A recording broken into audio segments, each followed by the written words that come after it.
नमस्कार बच्चों। क्लास 6 में इंग्लिश की बुक में हमारी जो हनी सकल की रीडर की बुक है, तो उसमें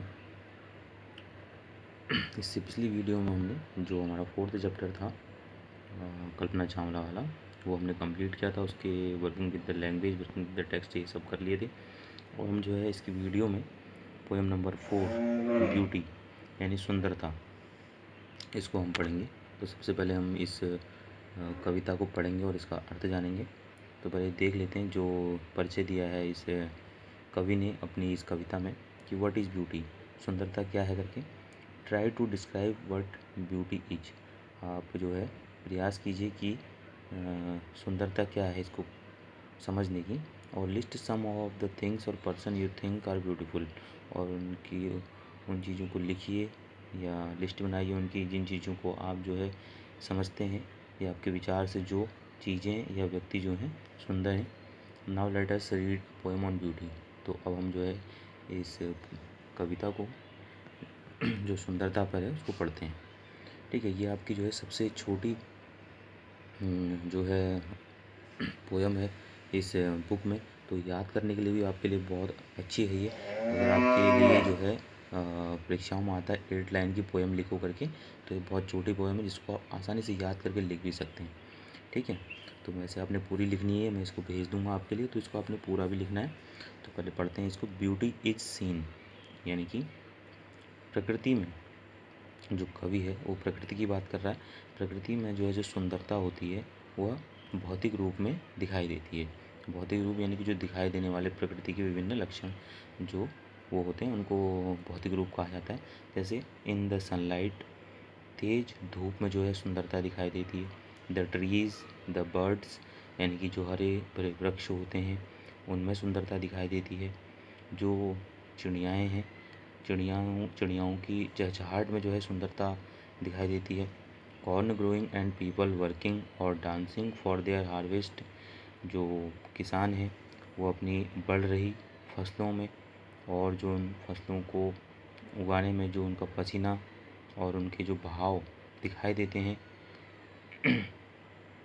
तब जब वह अपनी फसलों को जो है अपनी पकी फसलों को काटते हैं, तो इसमें भी क्या है सुंदरता दिखाई देती है।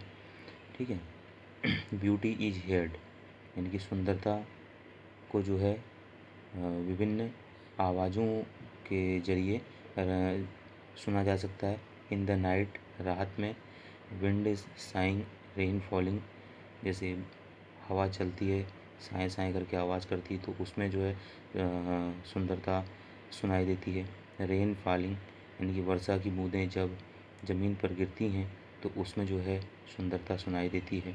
और अ सिंगर चैंटिंग, और जब कोई गायक अपनी आत्मा से गीत गाता है तो एनीथिंग इन अर्नेस्ट, तो इन सभी मिश्रित आवाज़ों की मधुरता हमारे कानों को बहुत जो है प्यारी लगती है या मोहक लगती है या प्रिय लगती है हमारे कानों को। ठीक है, beauty is in your self, सुंदरता, वास्तविक सुंदरता जो होती है वो हमारे अंदर ही होती है। Good deeds and happy thoughts, यानी कि हमारे जो नेक विचार और नेक कार्य होते हैं उनमें सुंदरता छुपी हुई होती है। दे रिपीट देमसेल्व्स, ये हमारे जो हैं सपन they repeat themselves in your dreams, ये हमारे सपनों में हमें जो है याद आती है।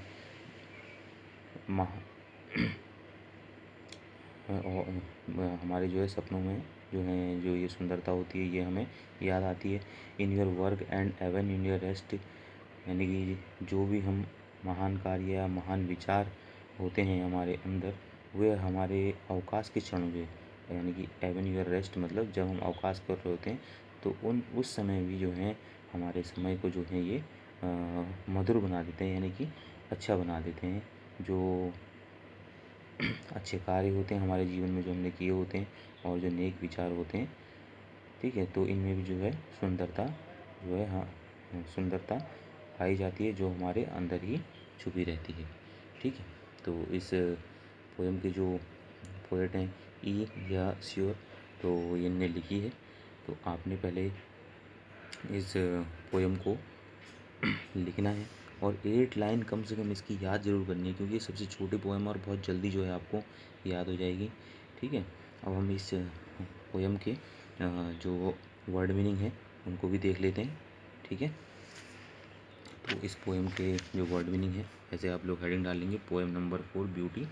ठीक है, एक साइड वर्ड एक साइड मीनिंग। तो पहला वर्ड है सीन। सीन मतलब होता है दिखाई देना। कॉर्न यानी कि मक्का। हार्वेस्ट यानी फसलें। हेयर्ड मतलब सुनाई देना। साइंग मतलब बहना। चैंटिंग मतलब गीत गाना। अर्नेस्ट मतलब कानों को प्रिय लगना। डीड्स मतलब कार्य। थॉट्स यानी विचार। ड्रीम्स यानी स्वप्न या सपने। रेस्ट आराम या विश्राम। ठीक है, तो ये कुछ वर्ड मीनिंग थी इस पोएम की। इसको भी जो है अपने आपने फेयर कॉपी में करना है। पहले पोएम करनी है, ठीक है, पूरी पोएम करनी है, और 8 लाइन की पोएम याद करनी है। ठीक है, करेंगे पूरी पोएम। ठीक, जो लगभग आपकी 14 लाइन्स की है और 8 लाइन्स आपने याद करनी है। सबसे छोटी पोएम है इस बुक की, तो ये आपने ज़रूर याद करनी है। ठीक है, और उसके बाद इसके जो वर्ड मीनिंग मैंने आपको बताया वो करने हैं। ठीक है।